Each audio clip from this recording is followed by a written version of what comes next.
Hi, welcome to Afternoon Tea. I am Brittany Brownell. I'm the marketing director with Casey Women's Ministry, and I'm a birth and bereavement certified doula by Stillbirth Day. Welcome to Afternoon Tea with us. I'm Madison. I am also a certified birth and bereavement doula with Stillbirth Day. I'm also a trained postpartum doula, and I am the doula operations director with KCWM. Awesome. All right. So today our lovely topic is going to be types of birth. So what are the types of delivery that we have? As a doula, most people are pretty familiar with the types of delivery, but there are still questions that we get over why might we have a certain type of delivery? Like why on earth would someone choose to have a cesarean delivery versus a vaginal delivery? So let's go over that today. Yay! I think we're going to start this video with a vaginal delivery and pros and cons to that, and the different ways that you can have a vaginal delivery. We'll talk about medicated, unmedicated, inductions, and spontaneous labor. Actually, we might make that a new video because that could make this one pretty long. I definitely think we should go over, induction and spontaneous separate, but we can still mention it. Yeah, we can totally mention it, and then you can get more information in the next video that will come out. Yay! Yes, come back to see us. All right, so our two main types of delivery are vaginal and cesarean. Okay, so either your baby's coming out of your vagina or your baby's going to be cut out of your stomach, one way or the other. It's got to come out somehow. And those are the two options that we have in our society. So what are the benefits of having a vaginal birth, Madison? There are a lot. The body is designed to deliver babies vaginally. And so because of that, there are a lot of benefits for both the mother, the birthing parent, and the baby. The act of going through the birth canal for baby has a lot of health benefits. They are exposed to a certain microbiome as they go through the birth canal. The pressure that they're under can help clear out their lungs of the amniotic fluid, which helps them adjust to breathing with their lungs for the first time a lot better. The birthing parent, the mother, as baby is going through the canal, there's a bunch of hormone domino effects. Can't remember the exact term of, The hormone dump? Yes, the hormone dump of what's happening as soon as baby is born and the placenta detaches. That helps kickstart your body into recovery, shrinking the uterus, bringing in milk supply.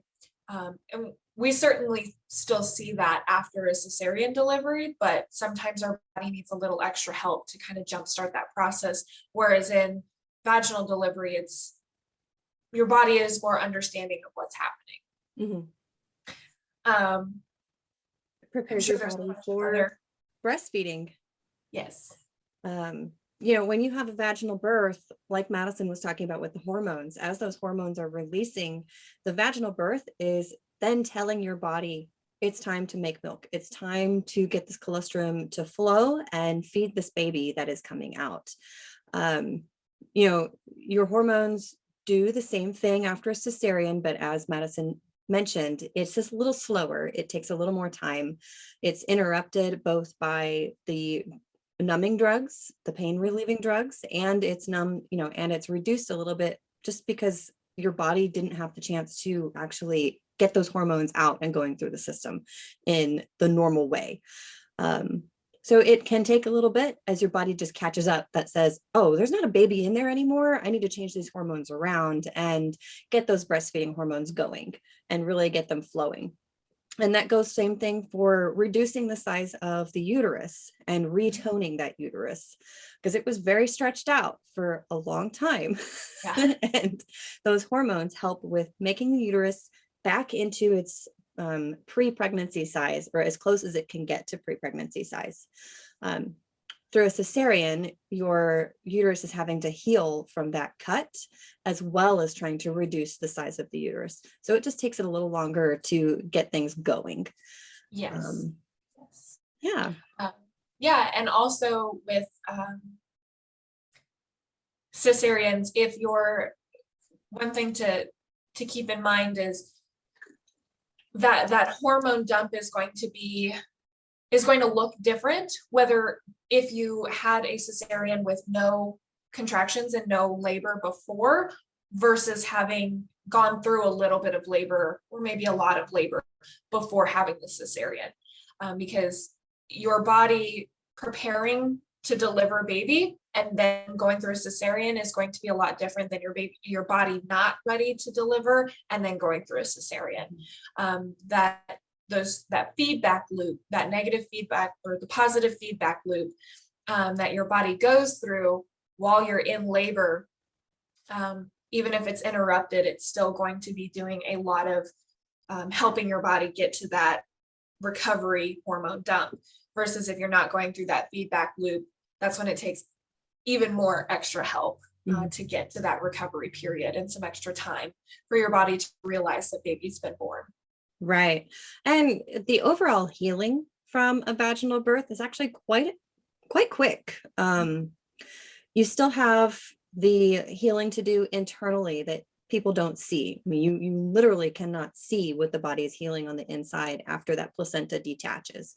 You have a placenta size wound, bigger than your hand, that's on the inside of your uterus where your placenta was attached to help feed the baby. When it detaches, then you have that whole space that no longer has that smooth, I think it's epithelial cells lining it anymore. So you then have to rebuild those. You know, it's a wound on the inside of your body, which is partly why you're bleeding, you know. Yes. Yeah, so it has to heal that. But again, with a cesarean, not only is it healing that internal wound, but it's healing those wounds all through the layers of tissue, fascia, muscle, and then the layer through your uterus from the cesarean incision. So it does take a while for that to heal. You know, you heal from a vaginal birth within 4 to 6 weeks, and from a cesarean within 6 to 8 weeks. So you do have a longer healing time, longer healing process. Most women find that they feel pretty good after a vaginal birth within a day or two.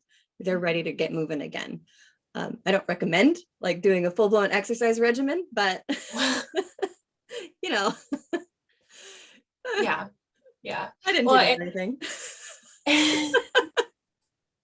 And healing from a vaginal delivery also depends on how long your labor was, how long you were pushing, if you had any tears or if you had an episiotomy, if you had any assistance actually delivering baby. So, you know, if a vacuum or forceps were used, that can affect your recovery time.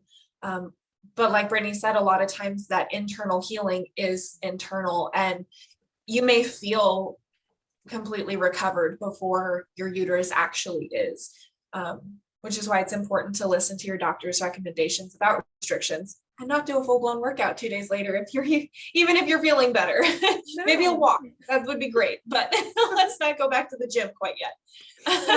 Yeah, give your body a chance to heal. Listen to your body. You know, just because the doctor says, oh, you should be feeling great by 6 weeks, doesn't necessarily mean you're going to feel great by 6 weeks and you're ready to jump into sex, exercise, biking, anything that you normally would have been doing previously. Listen to your body.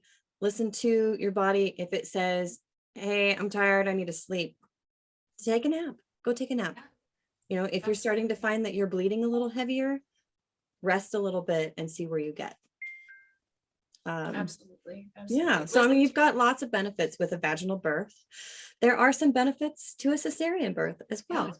You know, it can be very life-saving, especially if you have hypertension or you're showing preeclampsia, which is prenatal hypertension.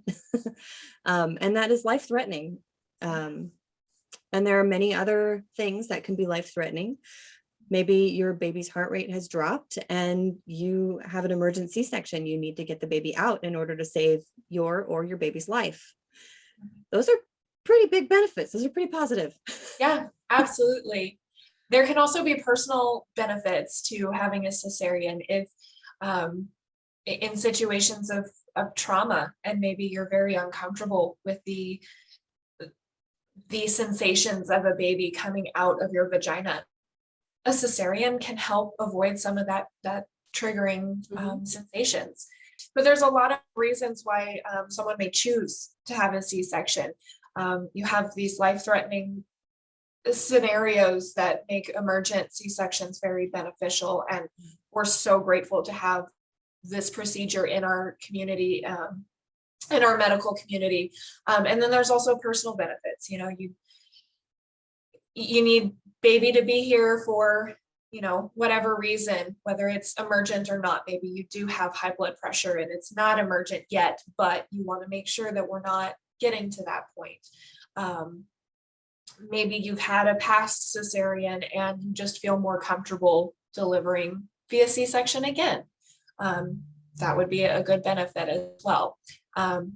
Anything that makes you feel comfortable doing a cesarean rather than a vaginal delivery is a benefit. Definitely. Definitely. Just keep in mind, you know, what is more not necessarily beneficial to you, but what's more important to you. You know, what makes, you know, vaginal or a cesarean more important to you, and weigh those odds. You know, if you're totally against a cesarean, go vaginal. You have many options with a vaginal birth. If you're so totally against a vaginal birth, go cesarean. Make sure you have a proper doctor, you know, I say proper, make sure you have the correct type of doctor to do a cesarean birth. You know, a midwife can't do a cesarean birth. You have to have an OBGYN. So make sure that you have someone you're comfortable with and someone who listens to you in what your choices are and why you're making those choices, because that's just as important as what the choices are. So why? Absolutely. Absolutely. And every family is going to be different. I mean, we say this all the time. Everybody's choices are different. What's best for one family is going to be different than what's best for another. And we strongly encourage, like Brittany said, weigh those pros and cons for you on a personal level. There's benefits to all of your options, and there's also things to consider for all of your options. And we as doulas support your decision no matter what, whether you plan to do a cesarean or plan to do a vaginal, and whatever path that takes from there, we fully support it. That's right. This is your choice. The point is to be informed and make an informed decision that's best for your family. So yeah, that's what we're here to help you with. All right. Well, this was a nice short video. Our next one will be most likely longer. Like I said, we're going to go over the types of vaginal deliveries, why you might need, briefly, because I know we've gone over some more in-depth information on those before, and we can definitely do a video over. And then we'll go through cesarean, and you've got a couple different types there as well. So that'll be a nice long video too. We don't want to keep our videos too long. So we're going to cut this one off here and make each of these its own. I'm Brittany. I'm Madison. And we're with Casey Women's Ministry. Thank you so much for joining us for afternoon tea today. We hope to see you again next week.